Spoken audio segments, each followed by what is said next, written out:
Well, hello, Heather. Can you believe it? Episode number 4 I of Connecting know. with So You. excited. We haven't been canceled yet. Yay. Oh, absolutely. And I tell you what, it's been so exciting. Some of the initial feedback, some of my friends have been and folks that are, just I'm connected with this, said, I think to both of us, it's about time. Don't worry about it Mhm. being polished or glitzy. Just Yeah. try to get your thoughts out and have a conversation. And hopefully this is stimulating some discussion, around a dinner table or, a Mm. conversation with phones with someone else. Or I don't know about you, but a lot of folks have reached out to me and said, yeah, let's dive a little deeper on that. Or what does that mean? So it's just such a joy to actually be kind of in this world, and it's an honor to spend it with you. And very humbled when we get comments and folks are checking us out, on Yeah. Spotify, on Anchor right now, and Right. we're working towards more platforms. We're running with scissors here, and we appreciate everyone who's coming along the journey with us. I'm just excited about it. Yeah. Yeah. No polished and glitzy fear here. We're just gonna make it raw and real. We're not gonna, unless we say something extremely dumb, we're not gonna edit it out. We're just gonna give it to you as we have talked about it.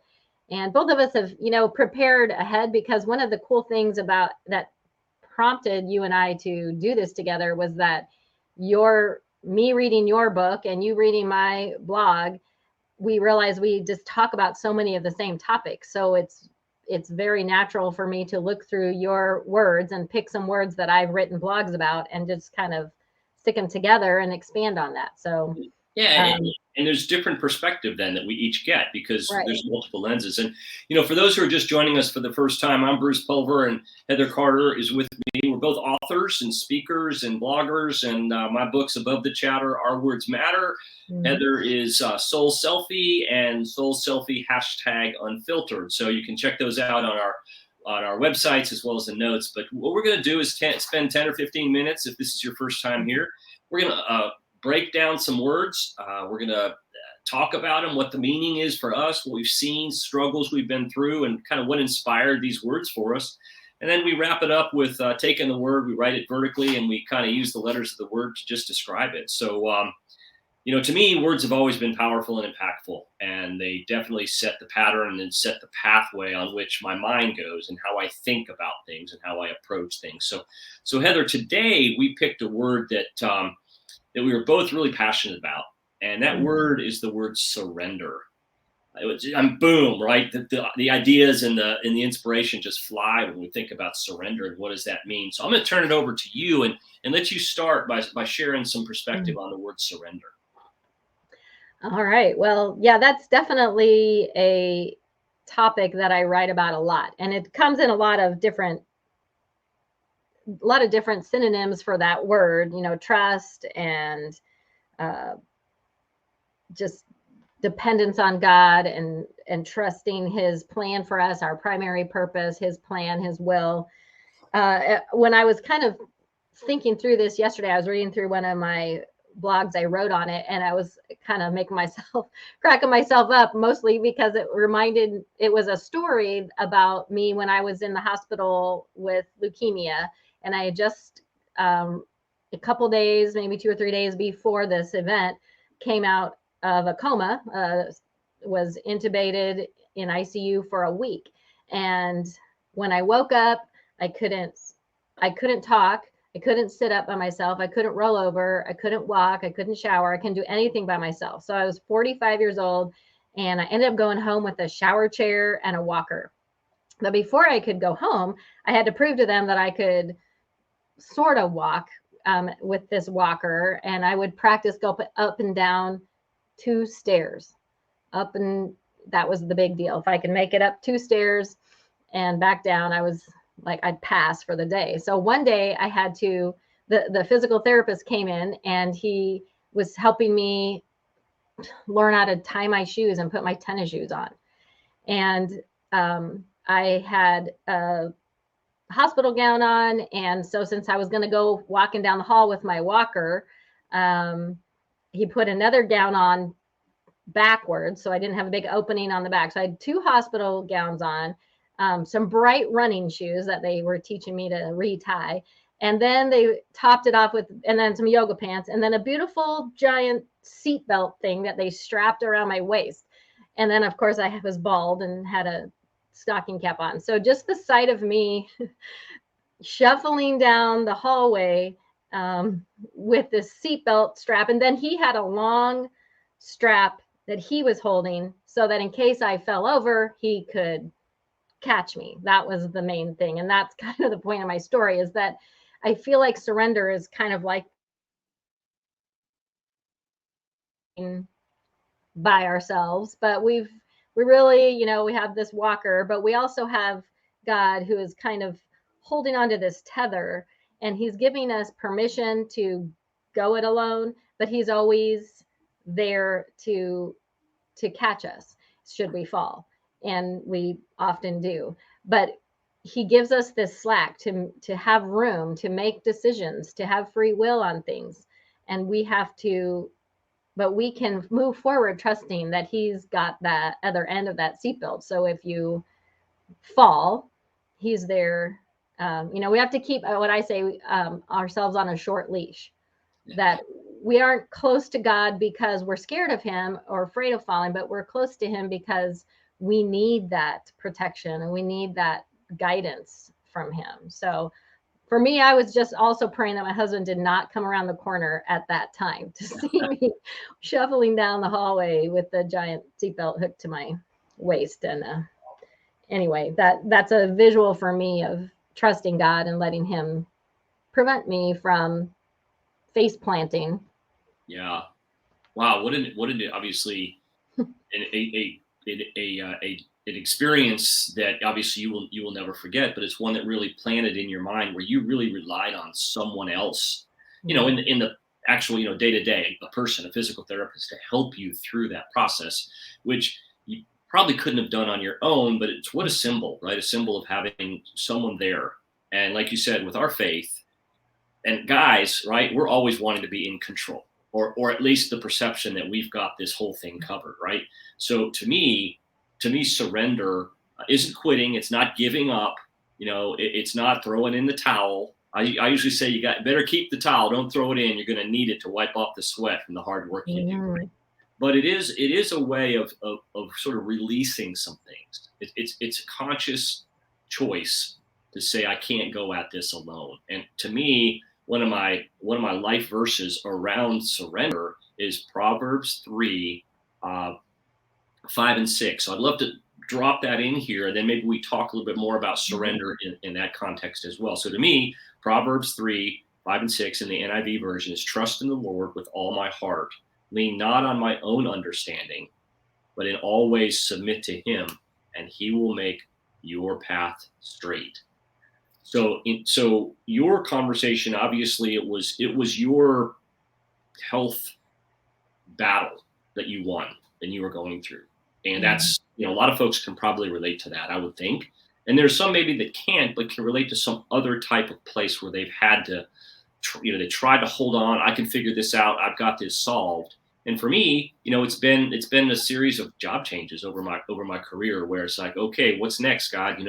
This kind of came to an end, or I've outgrown this opportunity, and the stress, the frustration, the angst, the worry, and all of that can really live on my heart if I don't surrender and trust in him, that he has a bigger plan for me.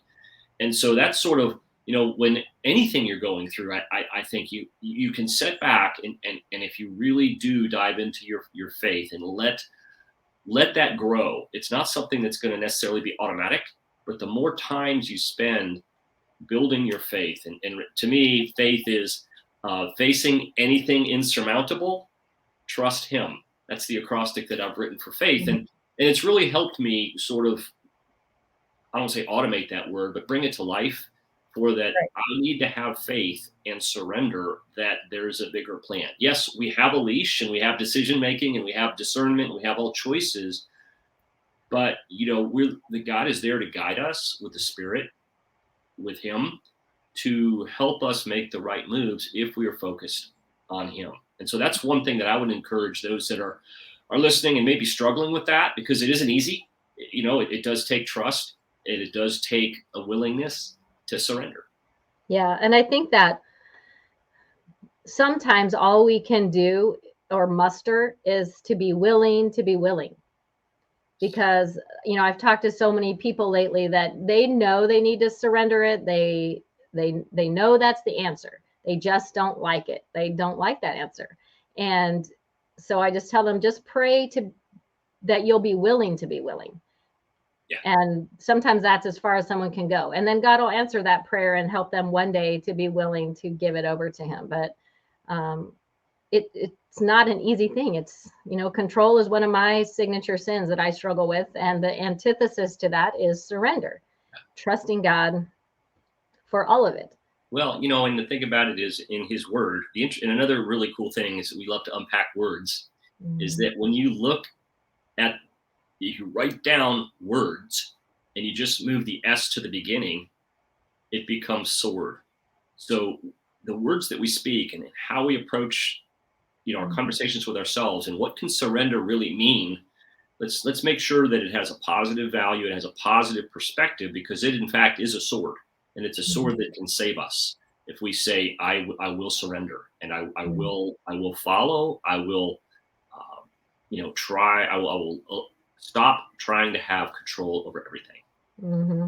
And the funny thing is, that we don't have control. We just pretend that we do. When I got leukemia, I was acutely aware that I did not have control over the outcome of this. And it terrified me. And then I started thinking, what should terrify me is that I thought yesterday that I had control over everything. And that was just a big fat lie. I didn't. I just pretended that I did. I fooled myself into thinking that everything was in order the day before I got leukemia. But the reality is we don't know. And we need to hold our plans loosely. That's the thing about surrender, is that, you and I and so many people are driven, and we have goals and we have things we want to do. So we think, well, how do we surrender it all to God? Do we just sit around and let it all just fall in place without doing anything? And that's not it. It's like, make the plans, but hold it loosely. The scripture, I can't remember where it is right now. Maybe you can tell the people, but where it says, we shouldn't say, in a month or two, I'm going to go to this city or that city and do this or that.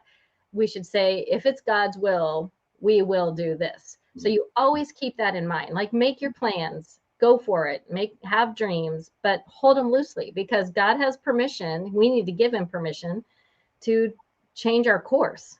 We're so nearsighted, and he knows what's out there, and it's usually better than what we can come up with anyway. Yeah, like the original version of Waze or Google Maps, which is the destination, but the ways to get there. He will move us on that pathway. He knows exactly where he wants to take us. Obviously, if we have plans that aren't aligned with that, that will adjust. But paying attention, surrendering, and focusing within that plan that is, to serve others, right? To do the best we can to live in the image of Jesus, and just stay intentional. Requires surrendering, because it's the way. So, well, like what you were, or I was just going to say, the scripture that you read at the beginning, where it talks about lean not on our own understanding. I have a friend who always says, when I say to her, and have said to her in many scenarios, said, I just don't understand. I just don't understand. And I don't understand why God. I don't understand why God lets this or lets that. And she's like, I know, isn't it awesome? I'm like, no, it doesn't really feel that awesome. She's like, if you have a God that you can understand all his ways, that God is not big enough. If you can understand God, that's a God that's too small. If if you are able to understand it. So it's a reminder, when we don't understand his ways, instead of being frustrated or sad or angry, to be excited. Like, what is he going to show me? I don't understand this. Yeah. And, he's going to do something good with this if I let him do it. Yes, I agree wholeheartedly. So you want to summarize on surrender here? I'm happy to do that. We'll go through the word. So everybody, as we close this out, we'll take the word surrender. We write it vertically, and this is what I wrote for surrender. I'll spend a couple minutes here. So in order to surrender, S is stepping away from controlling. We talked a little bit about that. It doesn't mean don't care, It just means having less intention on having control over everything. So that would be number S for stepping away from controlling. The U is it's unlike giving up. Remember, it's always too early to quit. Is one of my friend's favorite comments. It's always too early to quit. So surrendering is not giving up, but it does require loosening the grip. And Heather, as you said, make plans, but hold them without a lot of stress in your hands, right? Requires loosening the grip. And anybody that's a golfer that's listening out here knows that the looser the grip, usually the better the outcome of the swing. That's where the R came from. The second R is it really calls on faith and action. And to me, faith, as I think I mentioned earlier, is facing anything insurmountable, trust him. Just another way to look at faith.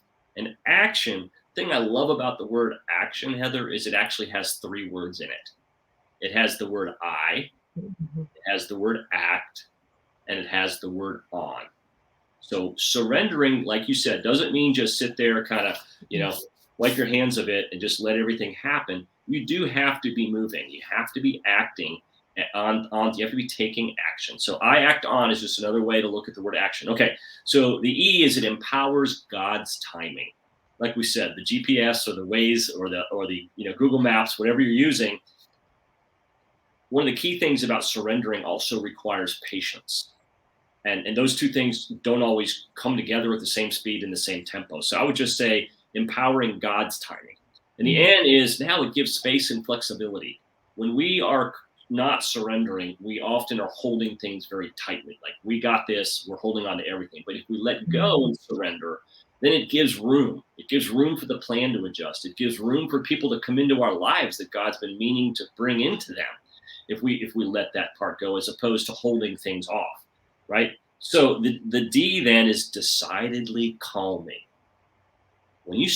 When I've surrendered and said, I don't have the answer here, God, I know I need to be calling on you all the time, but this is one time that, Captain Obvious, you hit me up top of the head, and that's time to surrender. It's calming. It gives me a sense of relaxation, of understanding, and of belief that faith is going to take me where we need to go.